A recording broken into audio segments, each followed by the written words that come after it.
If you're feeling moody, get you some foodie.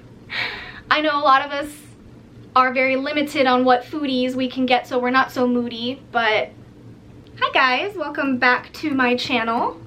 If you've never been here before, my name is Kat, and this is my channel, A Gut Feeling, all about spreading awareness about gastroparesis, a stomach disorder I live with. And today, as you can see, oh goodness.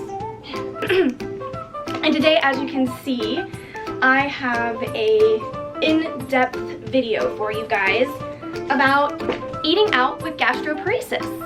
Now that the world is kind of getting back to some sort of normal and people are allowed to go out to eat again, I wanted to give some tips and hopefully some helpful advice for my fellow chronic illness friends, especially if you have a stomach disorder like gastroparesis. Even before the pandemic, eating out was a struggle. It's always been a struggle ever since I got gastroparesis. Walking around the mall and going to get some lunch, I've had people like fuss over me like, oh, can you eat that? Can you try that? Why don't we do this? Which just makes it all not a fun experience, especially when you're standing there or you're at the table and you're looking through this entire menu and nothing seems to be a gastroparesis friendly or a safe food for you. It gets overwhelming and it becomes anxiety inducing, and then you just give up and say, well, I never even should have came out, like why do I even try? So I'm hoping this video can help some of you guys, or maybe you all have some tips that I could take as well for when I go out. And I know a lot of us are still stuck indoors, so maybe you can watch this video when you are able to get out of quarantine. You're gonna be going out with friends or going on a date or just going out with family members. So let's get into it. So I'm gonna be going off of two books that I have recommended before on my channel. They are very helpful. I still recommend them highly. One is Eating for Gastroparesis, Guideline Tips and Recipes by Crystal Zabrowski-Citrelli. I have lots of little notes that are right in this book that have been lifesavers for me, including eating out. She's a nutritionist that also has gastroparesis. And then the other one that I have found some tips as well is the Gastroparesis Cookbook. I have 8 major tips that I'm going to be listing here today for eating out with gastroparesis. First tip is, if you can, you choose the restaurant. Since your diet and since you have diet restrictions or allergies, if you're going with a group of friends or you're going on a date, maybe just give them a heads up, say, hey, do you mind if I choose the restaurant? You know, choose a restaurant, get familiar with the restaurants in your area or the area you're going to that actually provide something that is GP friendly, which is low fat, low fiber, or they're at least willing to adapt the food choices with an alternative. So instead of getting gravy on your mashed potatoes, they put gravy on the side. So places like steakhouses and seafood restaurants, those tend to work really well and are recommended in these books because they do offer grilled or baked options for poultry, fish. They usually have variations of potatoes like baked potato, mashed potatoes, and steamed vegetables, which you can always request to make them very steamed to the point that they're almost mush, is usually what I would tell my waitress. And a way you can become familiar with restaurants in the area is just by a quick Google search and looking at their menus and just, you know, kind of seeing what they have to offer. Advice number 2, call ahead / look at the menu, which is kind of what I was referring to before, looking at the menu ahead of time. Many places nowadays offer online menus, which is so nice and so wonderful, so that you don't have to call if you're like me and I hate talking to people on the phone. Ugh. You can always look at the menus, and a lot of them even offer nutritional facts and ingredients inside of each plate. Not all of them, but a good majority of them. And then you could always call ahead, especially if you're going to be in a bit of like a larger party. That way the staff and the chef is prepared to know that you have allergies or food intolerances, and that way they can be prepared for this big party that's coming in, and they'll be like, oh, okay, this is the person that potentially is going to need a special dish.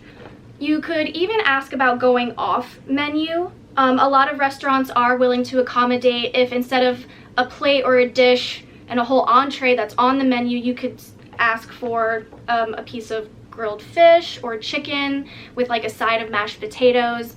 Just be friendly with your waitress, waiter, and build that rapport. Don't be afraid to ask those questions, which leads me into advice number 3. Don't be afraid to ask for what you want and ask lots of questions. I know a lot of it can be hard, and it gives me anxiety too to have to sit there and be the person that's asking these questions, but it's for your health, it's for your safety, and so that you can enjoy the meal just as much as everyone else. So don't be afraid to advocate for yourself. You know, let them know, hey, I have an allergy, I have an intolerance to this. Is there an alternative option? Can I get this instead? Just don't be afraid to ask that. You know, they are there to help you. They want to give you a good experience while dining at their restaurant. Usually, we hope, if you have a bad waiter or waitress, you kind of just have a bad waiter or waitress, and I just wouldn't suggest eating at that restaurant again if they're not willing to help you and accommodate you without giving you too much trouble. Advice number 4, go during off-peak hours. So if you can, the books suggest, and I kind of agree with this, and honestly going off-peak hours is kind of nice anyway, so you're not feeling even more overwhelmed. But when you're going on off hours, it makes it so much easier for the staff to be able to accommodate you and really take your restrictions into consideration. And you can actually even look up peak hours on Google now too. I've noticed for restaurants here in downtown, it'll show you, you know, off times and when people are there a lot, and then when it like shows you a little graph. It's really cool actually. Otherwise, I mean, you kind of want to think about for the restaurant, like IHOP would be busy in the morning, right? Versus at 2 in the afternoon or something, I don't know. Steakhouses are going to be busy when, you know, from 6 to 10 or 4 to 10, whatever that, 4 to 8, I don't know. You know, so kind of go think if you can, and if the people you're going with can, try and think about that going beforehand. Did that sentence make sense at all? Jeez. All right. Tip number 5, skip the sauce, which I'm a picky eater anyway. Even before I got gastroparesis, I don't like sauces. Like, I hate ketchup. I don't like condiments. I don't mind certain things, like, for example, Chick-fil-A sauce. I don't mind it on my nuggets, but I still prefer my nuggets without sauce on them. I know, I'm a psychopath. But the reason they say to skip the sauce is there's a lot of hidden fats and hidden spices in that sauce that they don't always list all of the ingredients for, and you can just never be sure how high in fat that's going to be and what spices are going to be in there that could end up triggering a gastroparesis flare-up. Tip number 6. Order clear soups and broth. This, I think, just goes hand in hand with gastroparesis in general when you're going to be ordering soups. Like, you don't want clam chowder. Ugh, that sounds so disgusting. Sorry to all the clam chowder lovers out there, but ugh, it sounds so gross to me and it looks so gross. Or like cream of mushroom. You don't want any like creamy soups and broths. I even wrote that down. Avoid cream and chowder because they're both really high in fat. So you're gonna want to go with like a chicken broth and maybe like, you know, pieces of chicken in it or something, or beef broth. Number 7. Order from the children's or seniors menu. Now, there are a lot of restaurants that are going to be strict and say, well, you're not under the age of 12 or you're not over the age of whatever. But there are some restaurants that don't mind, and you can always ask, is it possible for me to order off the children's menu or the seniors menu? If you feel comfortable, you can go ahead and try and tell them, well, I have a stomach condition. It makes it hard for me to eat what's on the main menu or large portions. Because the reason that they're saying senior and children's menu is they usually come in a smaller portion. And if you have gastroparesis, you want to eat a smaller amount and more frequently, technically, is what they say. And then my last tip for today, tip number 8. Take your own food. So even at restaurants, there's been times where, you know, I couldn't eat anything at all and I wasn't willing to try anything at the restaurant, so I had my own little protein drink that I sat in front of me, and that's all I would have, except maybe a glass of water or something, or maybe like mashed potatoes, and that was about it. Like, honestly. Or I'd bring my own little gummy bears. I've mentioned my Black Forest gummy berries that I love so much on this channel before. Especially when you're going to dinner parties or gatherings, things like that. You can explain that you have dietary restrictions. People will take that into consideration, but it's so much easier when you can make your own dish and you can offer that and you can eat from that, you can know it's safe, and then you can also give it to other people and kind of let them know, hi, I made this, it's, you know, special for my dietary restrictions, I hope you like it, kind of thing. So you're kind of two birds with one stone. You're helping yourself and you're also able to feel a little bit more part of the gathering or wherever you're at. And the last thing I want to say, even though it's not like an official tip, but Crystal Citrelli definitely mentions this, is enjoy the company. Do your best to focus on the people that you're with, the conversation and the company that you're with, versus the all the attention and overwhelming feelings of the food that's around you, which of course is so much easier said than done. You know, the first year or so that I had gotten sick and I really wasn't able to eat, but I would still go out with my friends, I would get really, really depressed sitting at that table. You know, I remember sitting there and just being in my head so much that I started crying, saying like all I wanted to do was to be able to focus on the conversation and the food, but you're sitting there, you're watching your friends eat and have a good time and not be in pain. I'm not helping, am I? I'm like doing the opposite. No, I'm just saying maybe you guys can relate. I definitely know exactly what she's talking about. Sitting there at a booth with your friends and focusing so much more on the pain and not being able to eat versus just having a good time with your friends.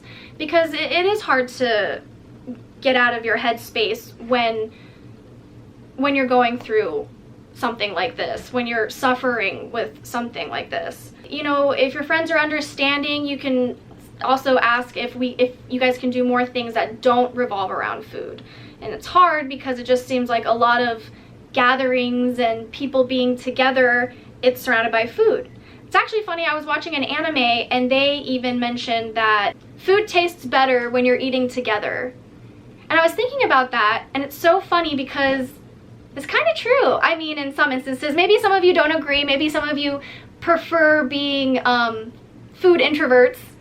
But I mean, if you think about it, why do we have all of these events and holidays and celebrations and barbecues that are surrounded by food with other people? It's a big social thing. So that makes it all the more isolating for people with gastroparesis or a stomach condition like Crohn's or IBS or any of the other ones. Anyways, that is my video on eating out with gastroparesis. I really hope some of these tips were able to help some of you. I know they've been able to help me when I've gone out, especially looking at the menu beforehand, especially when going on dates. I always try to suggest, you know, well, why don't we try this restaurant because I do have a dietary restriction. Sometimes if you just say allergy, people will take you a little bit more seriously versus dietary restriction. So even if it's not an allergy, you can go ahead and say, hey, I'm allergic to this, and they'll take you even more seriously, especially at a restaurant, because they don't want to be held liable for something bad to happen to you. Please don't forget to do all of the things on the screen, like, subscribe, hit that itty bitty bell icon so that you know every time I post. Again, thanks so much guys for checking in with me. I hope you all have good tummy days, and I will see you in the next video. All right, bye.